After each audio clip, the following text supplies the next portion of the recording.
सागर चरण में नित्य नित्य मंगल होय, क्षीर सागर चरण में नित्य नित्य मंगल होय, क्षीर सागर चरण में नित्य नित्य मंगल होय। ओम ह्रीं परम पूज्य 180 प्रतीक्षागत गुरुभ्यो जयमाला पूर्णार्घम निर्वाति। कुछ होने जाने वाला तो कर्म अगर पुण्य सत्ता में है तो सारी अनुकूलताएं हैं, और पाप सत्ता में है तो किसी भी तरह की अनुकूलता हमारे अंदर पैदा होने वाली। तो इसीलिए दूसरे को दोष देना बंद कर दो,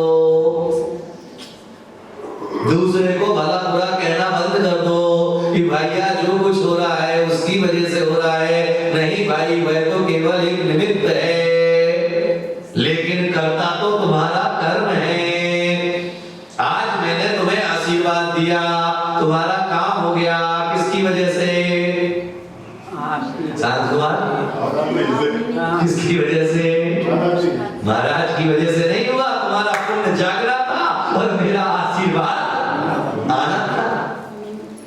निमित्त नैमित्तिक संबंध बन गया, संयोग बन गया। अब मैं मान लूं कि मेरी वजह से हुआ तो ये तो भ्रम है। एक शर्मा जी का कुत्ता था, एक ब्रह्मा जी का कुत्ता था। किसका? जो सदो शर्मा जी का कुत्ता, विनोद भाई, शर्मा जी का कुत्ता और एक वर्मा जी का कुत्ता। शर्मा जी का कुत्ता बैलगाड़ी के नीचे चल रहा था, तो वर्मा जी के कुत्ते ने पूछा कि भाई तू बैलगाड़ी के नीचे क्यों चल रहा है? तो शर्मा जी के कुत्ते ने कहा, मैं बैलगाड़ी के नीचे नहीं चल रहा हूँ, मैं बैलगाड़ी को खींच रहा हूँ। क्या? बैलगाड़ी को खींच रहा हूँ। तो शर्मा जी के वर्मा जी के कुत्ते ने कहा, अगर तू रुकेगा तो बैलगाड़ी रुक जाएगी। बोले हाँ बिल्कुल, डेफिनेटली। वो रुका, गाड़ी भी रुक गई। अब वो जो शर्मा जी के कुत्ते का अहंकार और बढ़ गया। मैं गाड़ी को खींच रहा हूं, मैं रुका तो गाड़ी इत्तेफाक से रुक गई।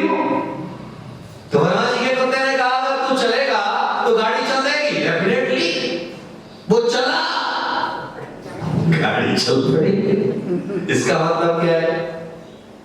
कौन खींच रहा है गाड़ी को? बोलो, कौन खींच रहा है गाड़ी को? नहीं, कुत्ता खींच रहा है। तो यही भ्रम तो हमने पाल रखा है कि आज बच्चों को हमने संभाल करके बड़ा किया है, उन्हें मैंने सब चीजें दी हैं, कोई भी सुख सुविधा में मैंने कमी नहीं होने दी है। जो कुछ भी उनके पास है वो सब हमारा, बोलो, तुम्हारा दिया हुआ है। उनके पुण्य का उनके पास है, क्योंकि जितना जितना तुम तो सभी बच्चों को दिया था। बाप कौन से बच्चे को देने में कमी करता है, लेकिन एक जो है बढ़ता ही बढ़ता चला जाता है, और एक को कुछ भी दे दो नुकसान ही नुकसान करके आता है। एक व्यापार को बढ़ाता ही बढ़ाता चला जाता है, और एक व्यापार में घाटा, बोलो, घाटा ही घाटा देता जाता है। तो तुमने उसे भी तो दौलत दी थी, वही दौलत उसे दी थी और वही दौलत उसे दी थी। फर्क किसमें आया? उसके अपने अंदर के कर्म में। इसीलिए मजबूत किसे करना है? कौन से कर्मों को? अच्छे कर्मों को या बुरे कर्मों को? बोलो, आज हम किन कर्मों को मजबूत कर रहे हैं? बार बार हम किसे रिपीटेशन दे रहे हैं? बार बार किन कर्मों को हम ज्यादा कर रहे हैं, अच्छों को या बुरों को? 23 घंटे 22 घंटे में से ज्यादा कर्म हम कौन से वाले कर रहे हैं, अच्छे वाले या बुरे वाले? संसार को बढ़ाने वाले या संसार से पार करने वाले? तो फिर जानते हुए भी क्या कर रहे हैं? इसे समझदार कहेंगे? अज्ञानी भी नहीं कहेंगे, बेवकूफ कहेंगे। समझ समझ के जो ना समझे मेरी समझ में, समझ समझ के जो ना समझे मेरी समझ में, वो ना समझ। इसीलिए तो साधु बार बार प्रेरणा देते हैं, बार बार प्रेरणा देते हैं, बार बार प्रेरणा देते हैं। और तुम्हें लगता है कि महाराज को तो इसके अलावा बोले काम ही नहीं है कुछ। महाराज तो जो है तेल पानी लेके हमारे ऊपर और बोला चढ़ जाते हैं। वह तो सिर्फ तुम्हारे अंदर के उस पुरुषार्थ को जगाने की कोशिश कर रहे हैं। मिट्टी जो तुम्हारे ऊपर पड़ी हुई है, हवा चला करके उस मिट्टी को उड़ाने की कोशिश कर रहे हैं। और जिस दिन आत्मा के ऊपर से वह मिट्टी उड़ जाएगी, उसी दिन तुम्हारे जीवन में आनंद बरसना प्रारंभ हो जाएगा। उसी दिन तुम्हारी जिंदगी में खुशियां आना प्रारंभ हो जाएगा। उसी दिन तुम्हारे कष्टों का अंत होना प्रारंभ हो जाएगा। तो याद में रखना, अंत तुम्हारे कष्टों का कौन करेगा? भाई मैं तो जामवंत हूं। क्या हूं? जामवंत ने क्या किया? हनुमान जी को जाकर के कहा कि तुम्हारे अंदर इतनी ताकत है। जगाया किसने शक्ति को? तो शक्ति थी तभी तो जागी, और शक्ति नहीं होती तो जामवंत क्या कर लेता? बोलो, शक्ति थी इसलिए तो जामवंत ने उसे आकर के जगा दिया। विष्णु कुमार महामुनि, कौन सी रिद्धि थी उनके पास में? क्रिया थी, पता था क्या उन्हें?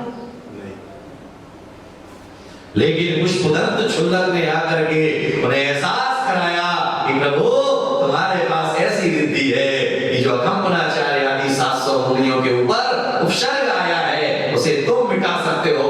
ऐसी तुम्हारे पास शक्ति है। अच्छा, ऐसी शक्ति है हमारे पास। हाथ फैलाया तो बढ़ता ही बढ़ता चला गया। तो उन्होंने कहा कि अच्छा, अगर मेरे पास शक्ति है तो मैं उसका उपयोग जरूर करूंगा, दुरुपयोग नहीं करूंगा, लेकिन सदुपयोग जरूर करूंगा। तो तुम्हारे पास में जो शक्ति है, उस शक्ति का सदुपयोग है या दुरुपयोग? बोलो, आज तुम्हारे पास में जो धन है, उस धन का सदुपयोग है या दुरुपयोग है? ज्यादा क्या है? दुरुपयोग। तुम्हारे पास में शरीर की जो ताकत है, उस शरीर की ताकत का सदुपयोग है या दुरुपयोग है? किसमें लगा है? जो तुम्हें रूप मिला है, उस रूप का सदुपयोग है या दुरुपयोग है? रूप को क्या कर रहे हैं? दूसरे को दिखाने के लिए, आकर्षित करने का काम। अब दूसरे को आकर्षित करेंगे तो दूसरे को तुम्हारे सुंदर रूप को देख करके, बंटन को देख करके जो है तुम्हारे अंदर, उसके अंदर वासनाएं पैदा होंगी, और वासना पैदा होगी तो आपत्ति किसके लिए? इसीलिए कहा गया, मंदिर में आओ, जिनालय में आओ, ज्यादा तड़क भड़क वाले वस्त्र पहन करके नहीं आओ, क्योंकि वीतराग मुद्रा के सामने आए हैं तो वहां अपने वैभव का प्रदर्शन करने के लिए नहीं, अपितु अपनी आत्मा का आत्मदर्शन करने के लिए आए हैं। वहां दिखाने के लिए नहीं आए हैं, वहां अपने आप को, बोलो, किसको देखने के लिए? अपने आप को देखने के लिए आए, दूसरे को दिखाने के लिए। और नॉर्मली तौर पर हमारी जितनी भी क्रियाएं हैं वह किसके लिए? जो भी हम कर रहे हैं वह किसके लिए? अपने लिए या दूसरों के लिए? क्योंकि दूसरा नोटिस करे तो काम करने में मजा है। तो अगर कोई नोटिस ही नहीं कर रहा हमारे काम को, तो उस काम को करने का फायदा क्या है? कि महिलाओं से ईमानदारी से पूछना, जिस दिन नई साड़ी पहन कर गया उस दिन पल्लू सर से कितनी बार गिरा। पर ये पुरुष लोग जो है नई सोने की चेन पहन के आए, उस दिन कितनी बार हो जाएंगे? अब तो पहली बार हो गई है, अब तो चेन ही पहननी बंद हो गई। तो मजबूरी है। तो मजबूरी है। लेकिन जिस दिन पहन करके आते हैं उस दिन क्या चलता है? बीच में आ जाया करो, किनारे में नहीं। किनारे में डूब जाते हैं। इसीलिए जीवन के विज्ञान को समझ करके जियो कि जिंदगी में हमें क्या चाहिए, तो वह चाहने के लिए से अकेला नहीं मिलेगा, वह करने से मिलेगा।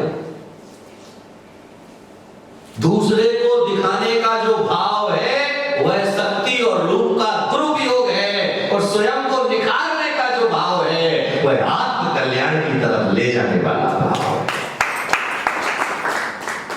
आपके पास में शरीर में ताकत है तो क्या करना, पैर से किसी को फंसा करके गिराना, क्या करना, क्या बोलते हैं उसको, टंगड़ी मारना। अगर आपके पास में अगर शक्ति है तो क्या मारना, ये सदुपयोग है ताकत का, दुरुपयोग है।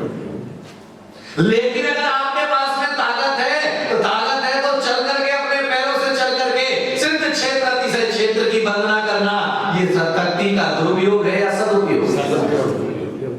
बोलो, सदुपयोग। शरीर की ताकत है तो ही जाना, दुरुपयोग है या सदुपयोग है, कैसे का? बोलो, मनोरंजन, मनोरंजन है केवल। मनोरंजन के बाद आगे चल करके उसका कोई परिणाम, 3 घंटे आप पिक्चर में बैठे देखने के लिए, 3 घंटे तक आपने देखने के बाद वह आपके जीवन में क्या है? लेकिन अगर 3 घंटे भगवान के चरणों में बैठे, यहां पर पूजा की, यहां पर स्तुति की, यहां पर मंत्र जाप किया, यहां पर नाम जाप किया, तो वह 3 घंटे जो तुमने बिताए हैं वह तुम्हारा सुमरण कराने में काफी बन जाएंगे। तुम्हारी जिंदगी की आत्म सिद्धि को प्राप्ति का रास्ता बन जाएगा। चुनाव था, क्या था, क्या था मनोज भाई, क्या था? चुनाव था। दुकान छोड़ दी, परिवार छोड़ दिया, रात को 1 बजे तक चुनाव प्रचार में लगे रहे नेताजी के साथ में, गले में क्या डाल के, पट्टा, गले में क्या डाल के, गले में पट्टा किसके होता है? गले में पट्टा किसके होता है? अरे बाबूजी बोलो, तो अपन किसके कुत्ते बन गए उस समय? नेताजी के कुत्ते, और नेताजी जब भी काटेंगे, इसीलिए कहा गया एक नेता को एक कुत्ते ने काटा, गांव के सारे कुत्तों ने मिलकर के उस कुत्ते को खूब डांटा। एक नेताजी को एक कुत्ते ने काटा, गांव के सारे कुत्तों ने मिलकर के उस कुत्ते को खूब डांटा। ओए तू शताब्दियों की कहावत को काटता है, कोई अपनी बिरादर को भी काटता है। ओए तू शताब्दियों की कहावत को काटता है, कोई अपनी बिरादर को भी काटता है। बूढ़े कुत्ते की बात सुनकर छोटे कुत्ते ने कहा, दादा तू उम्र में बड़ा, अकल से नादान है। अरे नेता को कुत्ता कहना कुत्ते का अपमान है। क्योंकि कुत्ता जो है जिस मालिक का खाता है, क्या करता है? बोलो, जैसे ही मालिक घर में एंट्री करता है तो क्या करता है?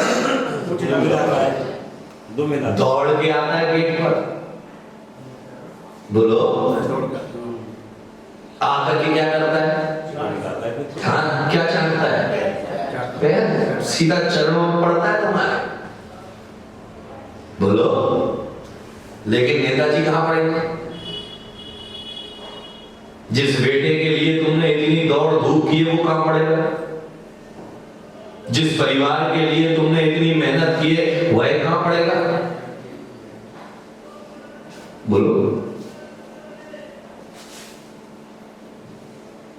वह झंडा उठा करके हम जो राजनीति का चले हैं उससे तो तुम्हें कुछ मिले या ना मिले, समय का तुमने दुरुपयोग ही किया है।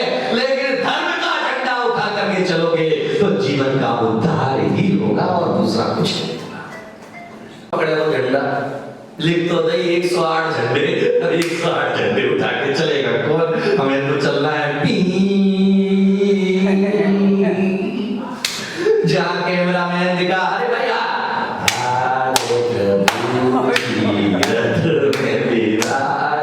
और जैसे कैमरा मैन गया, चल भाई आगे बढ़ा गाड़ी। बोलो आ रहा है ना? आजकल लोग कहने लग गए जैनियों के जुलूस में बैंड बैंड बाजे ज्यादा हो गए, आदमी कम हो गए।